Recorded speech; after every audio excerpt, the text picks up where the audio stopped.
سادتي، أنتم معنا في موضوع جديد يتعلق بالوضعية الصحية للاعب الدولي المغربي محمد المعروفي الذي يرقد في إحدى المساحات الخاصة.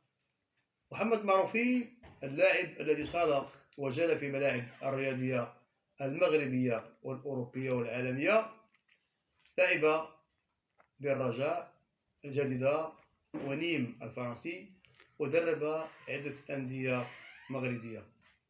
الرجل أحد فرسان منتخب 1970 بالمكسيك، هذه الفئة التي تعرضت لتهميش وظلم كبير، منهم من قضى نحبه ومنهم من لا زال ينتظر.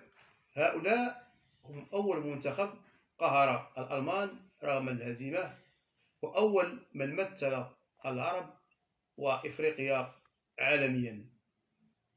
هزيمة التعادل أمام بلغار، وهزيمة قاسية أمام بيرو.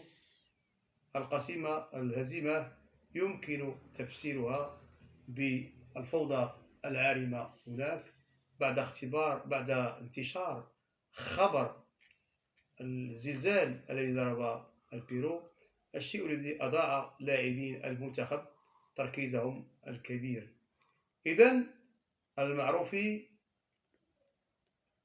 صال وجال في الملاعب الرياضية، والجامعة الملكية المغربية لكرة القدم تتبع كل كبيرة وصغيرة في شأنه، وهذا أمر محمود. وكما يقول المثل: العرفان يخلق الأمان.